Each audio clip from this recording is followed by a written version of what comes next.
मित्रों, मैं दिव्यदर्शन पुरोहित गुरुदेव ऑब्जर्वेटरी वडोदरा कारेलीबाग से बोल रहा हूँ। सदैव से मनुष्य जाति आकाश की ओर निहारती रही है और आसमान के विभिन्न पदार्थों से वो हमेशा आकर्षित होती रही है। उसमें से एक है कॉमेट्स, यानी कि पुच्छल तारे, जिसे धूम्रकेतु भी कहा जाता है, गुजराती में धूमकेतु भी कहते हैं। ये धूम्रकेतु पुच्छल तारे वेद काल में इसका उल्लेख है। वेदों के अंदर भी दो ऋचाएँ ऐसी आती है जिसमें धूमकेतु के बारे में स्पष्ट उल्लेख मिलता है उनका वर्षा के साथ में। तो मतलब उस जमाने से, वेद काल से धूमकेतु को निहारने की आदत मनुष्य की रही है। धूमकेतु इतने अच्छे लगते हैं, इतने स्वाभाविक लगते हैं और इतने सुंदर लगते हैं कि उसको देखा जाए तो रोंगटे खड़े कर देता है। उसको देखने से इंसान सब कुछ भूल जाता है। कुदरत ही कुदरत नज़र आती है। मगर धूमकेतु है क्या वास्तव में, उसके बारे में थोड़ा जान ले।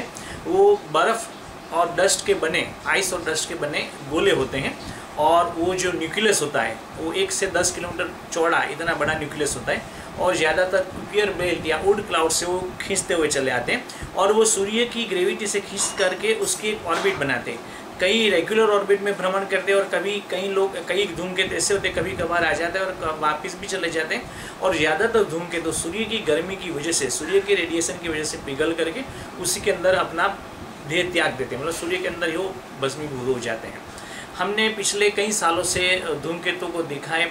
हम लोगों ने हेलबॉब का, सबका धूमकेतु का हमने नाम भी सुना है। ये धूमकेतु जो उसका न्यूक्लियस रहता है कॉमेट का, वो न्यूक्लियस जब पिघलता है, सूर्य के पास में आता है तो सूर्य की गर्मी से वो पिघलने लगता है तो एक बहुत चौड़ा, करीबन 10 लाख किलोमीटर चौड़ा एक कोमा क्रिएट करता है। कोमा के अंदर जो गैसियस फॉर्म था, उसके अंदर डस्ट पार्टिकल और आइस पार्टिकल के साथ में जो गैस रहे थे वो भी रिलीज़ होते हैं। मतलब हाइड्रोजन रिलीज़ होता है, H2O रिलीज़ होता है, उसके साथ में कार्बन डाइऑक्साइड, कार्बन मोनोक्साइड वगैरह भी, HCN वगैरह भी रिलीज़ होते हैं। तो ये कोमा बनता है। उसके साथ में एक हाइड्रोजन का बहुत बड़ा मिलियंस किलोमीटर लंबा एक बादल बनता है और ये जब सूर्य के और नज़दीक आते हैं तो सूर्य की गर्मी से पिघल करके कोमा में से एक डस्ट की टेल निकलती है और ये डस्ट की टेल कर्व रहती है। कर्व टेल बहुत लंबी होती है और करीबन कभी कभी 10 मिलियन किलोमीटर यानी 1 करोड़ किलोमीटर की दूरी तक पहुंच जाती है। इतनी लंबी टेल होती है। वही हमको जब सूर्य की किरणें इसके ऊपर गिरती हैं तो चमकती हुई डस्ट टेल ही हम देखते हैं और तभी उसको हम धूमकेतु यानी धूम्रकेतु, जो केतु यानी ध्वजा और धूम्र यानी धुआं, ये धुआं वाला जो ध्वजा फरकाने वाला है, जो ध्वजा के साथ में धूम्र की ध्वजा लेकर के चलता है, ऐसा तारा यानी धूम्रकेतु यानी कॉमेट यानी पुच्छल तारा। मगर 99% लोग नहीं जानते हैं कि धूमकेतु के डस्ट टेल के अलावा आयन टेल्स भी होती हैं। ये आयन टेल्स क्या होती है कि जब कोमा के पार्टिकल्स होते हैं, वो पार्टिकल्स सोलर विंड जब चलती है तो चार्ज हो जाते हैं, आयनाइज हो जाते हैं। तो आयनाइज पार्टिकल्स फिर चलने लगते हैं आसमान में और वो सोलर विंड की एग्जैक्ट ऑपोजिट डायरेक्शन में चलते हैं और वो आयन टेल बनाते हैं। और जो हमने डस्ट टेल देखी थी वो 1 करोड़ किलोमीटर दूरी लंबी थी, मगर कभी कभी 100 मिलियन किलोमीटर तक यानी 10 करोड़ किलोमीटर यानी पृथ्वी से सूर्य की दूरी पौनी दूरी तक की लंबी टेल्स बना देते हैं।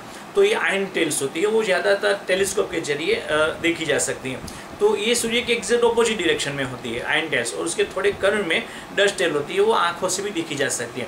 पिछले महीने एक ऐसा ही धूमकेतु आया था एटलास और सबकी ऐसी कल्पना थी कि वो शायद हो जाएगा कि सब देख पाएंगे, मगर वो सूर्य के इतना नज़दीक चला गया कि वो फ्रेगमेंट हो गया, उसके 30 टुकड़े हो गए और वो सब सूर्य में समाहित हो गए और हम उसको देख नहीं पा रहे हैं। वही बहुत छोटे छोटे टुकड़े अभी बचे हुए हैं, उसके कॉमेट्स के पूरा फ्रेगमेंटेशन हो गया। मगर अभी एक नया यूरोपियन स्पेस एजेंसी का जो स्वान करके सैटेलाइट है, उसने एक तस्वीरें निकाली थी। उसके जरिए 25 मार्च को एक कॉमेट हंटर ने एक नया कॉमेट ढूंढा है और चूँकि स्वान ने निकाली थी तस्वीर तो उसका नाम भी स्वान दिया गया है या C2020 F8 ऐसा नाम उसका ऑफिशियल नाम है।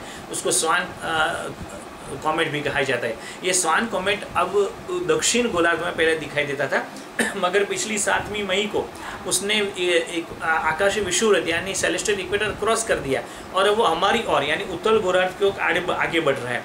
तो जैसे जैसे उत्तर गोलार्ध की ओर आगे बढ़ रहा है तो संभावना ऐसी की जाती है कि हमको ज़्यादा से ज़्यादा और तेजस्वी रूप में दिखाई देगा। अभी उसकी तेजस्विता 5 से गिर करके 4.5 हुआ, फिर 4 हो गया, बीच में 3.9 मैग्नीट्यूड तक हो गया था और ये अभी आगे चल रहा है। वर्तमान में वो ट्रायंगुलम में है और ट्रायंगुलम में छोड़ने के बाद में 27/5 को वो सूर्य से एकदम नज़दीक आएगा। उस टाइम पर वो 69 मिलियन किलोमीटर दूर रहेगा, मगर उस टाइम पर वो पृथ्वी से भी अच्छी तरह से दिखाई देने की संभावना है। यानी मई महीने के एंड या जून महीने की शुरुआत में हो सकता है कि ये जो स्वान कॉमेट है वो हमको नेकेड आइस विजिबिलिटी में आ जाए। हो सकता है न भी आए, हो सकता है वो फ्रेगमेंट हो जाए, सूर्य की गर्मी में जल करके बाष्पीभूत हो जाए, ऐसा भी हो सकता है। तीनों संभावनाएं, मगर अभी मान करके चलते कि अगर वो दिखाई देता तो ओरिगा, ब्रह्महृदय नाम का स्टार है, ओरिगा नक्षत्र है, उसके पास में से वो गुजरता दिखाई देगा। धीरे धीरे वो मिथुन राशि से क्रॉस करता हुआ आगे की ओर चलता चला जाएगा और हमारी आंखों से फिर ओझल हो जाएगा। तो मई या जून अगर स्वान कॉमेट बच जाता है सूर्य की गर्मी से पिघलने से, क्योंकि कॉमेट का प्रेडिक्शन करना नामुमकिन होता है, वो दिखाई देगा, कैसे दिखाई देगा वो बहुत असंभव सा तरीका होता है। फिर भी जो प्रेडिक्शन कॉमेट हंटर्स ने किया है, नासा ने, ईसा ने, इसरो ने किया है, उस हिसाब से एंड तक, मई के एंड तक संभावना है कि ब्रह्महृदय नक्षत्र के पास में उसको हम ग्रीन कॉमा के साथ में एक लंबी 1 करोड़ किलोमीटर लंबी डस्ट टेल के साथ में हो सकता है नेकेड आई से भी दिख पाए, शहरों से भी। और अगर नेकेड आई से नहीं देख सकते तो बाइनोक्यूलर से बहुत अच्छी उसका दर्शन हो सकता है। तो हम इस हमारे नए अतिथि का स्वागत करें, सत्कार करें और उनसे प्रार्थना करें कि अतिथि महाराज आप आए हैं तो पृथ्वी पर भी प्रशांति कर दें, महामारी को प्रशांत कर दें, समाप्त कर दें और पुनश्च पृथ्वीवासियों में एक नई खुशी की लहर दौड़ा दे, सबको स्वास्थ्य प्रदान करे। सर्वे भवन्तु सुखिनः, सर्वे सन्तु निरामया, everyone be healthy, everyone be happy. मित्रों में दिव्य दर्शन पुरोहित, गुरुदेव वेधशाला, वडोदरा, इंडिया से। Thank you.